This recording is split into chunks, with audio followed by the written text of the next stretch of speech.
Hello, everyone. Hope you're doing well.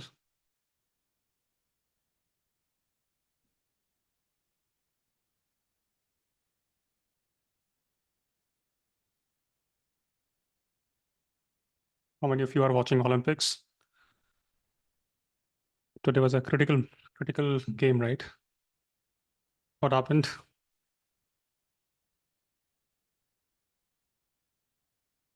So today I want to start the class with a small video.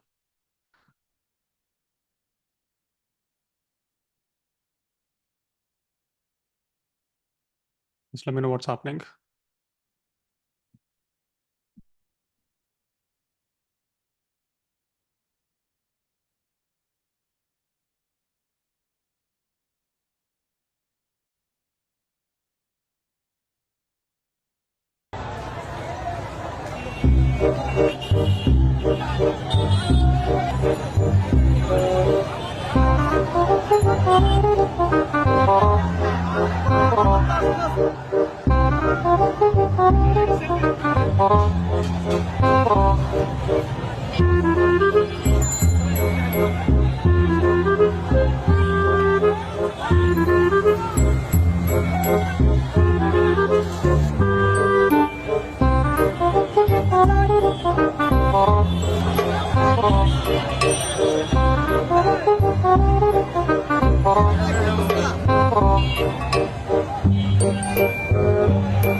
So many raising hand.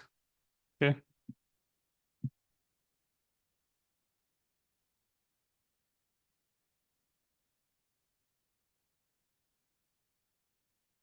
I didn't ask you all how are you doing, but my assumption is that you all are doing better than Sheikh Hasina, or perhaps what is in you in Bangladesh.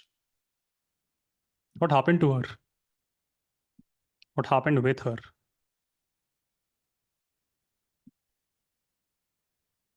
She was already 76. Was it India's bad foreign policy that we were making her the most important stakeholder in our relations with Bangladesh? Because now whatever happens, India will face massive consequences of the CIA-backed uprising in Bangladesh. Can we call it CIA-backed or America-backed regime change? Or will it be a conspiracy theory? The fact of the matter is that Sheikh Hasina's government, it has strengthened ties with China in the past. It has accepted significant Chinese investments under the BRI. And as an American, what would you think? You would see that as a threat of expanding Chinese influence in an extremely strategically located South Asian country. And you, anyway, raised concerns, doubts about the elections. But I think Sheikh Hasina should also be blamed. The manner in which she acquired power, the manner in which she reacted. But as Americans, wouldn't you be happy? What will be your thoughts on Muhammad Yunus? You all know him, right? Muhammad Yunus? Wouldn't he be a perfect CIA-backed minion? No? Surprisingly, Bangladeshi protesters, they now want him to lead the government. Anyone who thinks Muhammad Yunus will become the perfect puppet for the US? Some may make arguments. They could be right, they could be wrong. But again, the fact is Muhammad Yunus is someone who received his PhD from Vanderbilt University in the US. He is someone who taught extensively in the Tennessee State University, again in the US. Some have already accused him that one reason he won Nobel Prize was because he was able to build a significant influential connections in America. And we all know what kind of a whitewash are Nobel Prizes. Henry Kissinger won Nobel Peace Prize. He killed millions in Southeast Asia, the Vietnam War and Cambodia, and he was given Nobel Peace Prize.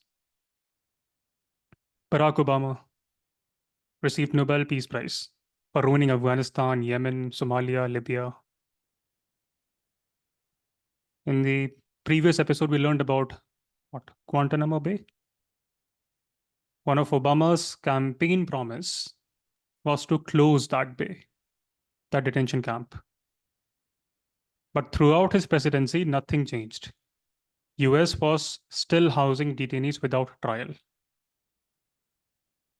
So Nobel Prize could be a whitewash, who knows?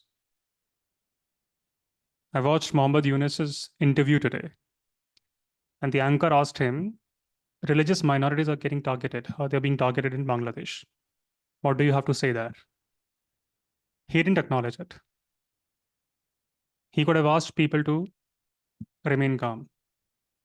He said that this is what Sheikh Hasina has fed you Indians. It's on the record, so you can go through that recording. But today could be a good day for Bill Gates also. Bill and Melinda Gates Foundation, various US-based NGOs, they donate a lot to Grameen Bank. So do you really think Bangladesh will now return to peace with him being at the helm? Or is this a conspiracy theory? A theory being developed by those who are not on the ground. I'm not on the ground. If Plato were alive today, what would he think of whatever is happening in Bangladesh? Would he think Muhammad Yunus is a philosopher king? Someone trained in economics, someone who has not just learned theory but practiced the theory? And he has had an extensive career.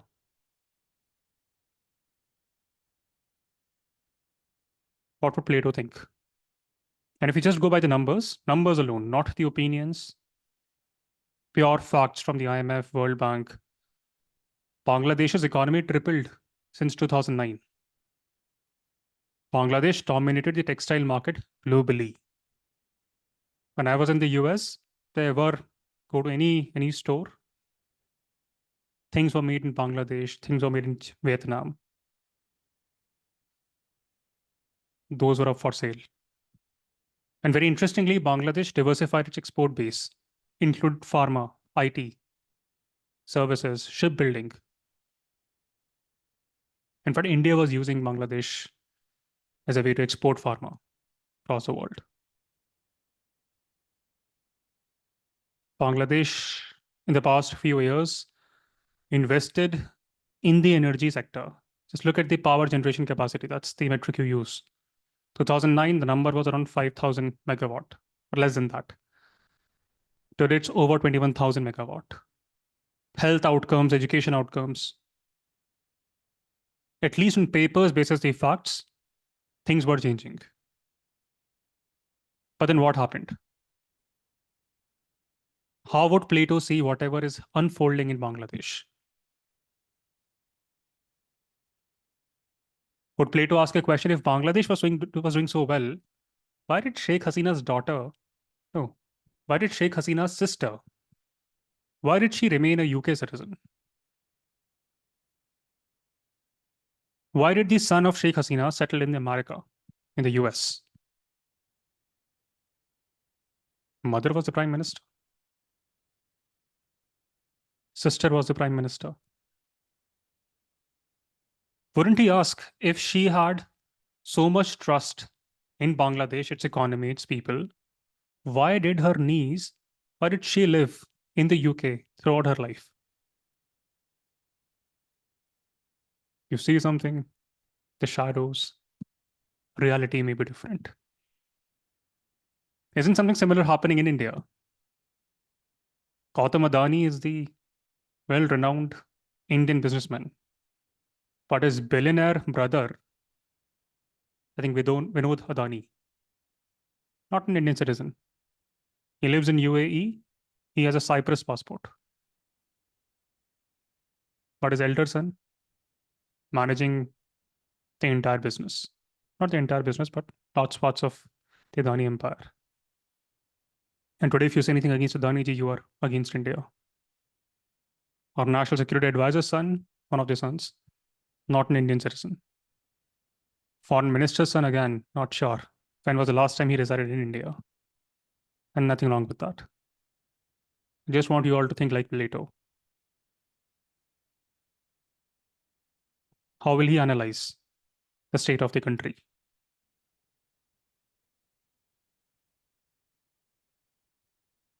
What did Plato do in the last episode? During the far end of the last episode, Plato beautifully constructs the idea of an ideal state. And in that ideal state, philosopher rulers are at the helm. And who are these philosopher kings? We analyzed their traits. Would Plato consider Muhammad Yunus to be a philosopher king? Some may make arguments. Look at his education, look at his academic background, look at his practical experience in economics, social business. Perhaps he could be a potential philosopher king. Anyone who thinks like that? Show of hands.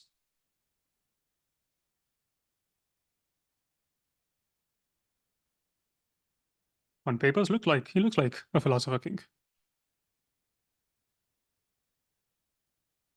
But then wouldn't you be wary of Muhammad Yunus's close association with the West? Not just with the Western institutions, but also Western donors. Wouldn't Plato ask a question? Would Muhammad Yunus prioritize the common good of Bangladesh, or would he serve external interests? Because a philosopher king should also be autonomous. He should be a sovereign. Because only a sovereign could be guided by wisdom. Otherwise, you are guided by external pressures. And from here on, you will start seeing some problems also with the idea of philosopher king. We'll talk about it, don't worry. But before we discuss more about Plato's ideal state, the rulers, the auxiliaries, the producers, anyone with any thoughts on what's happening in Bangladesh? Be controversial, doesn't matter.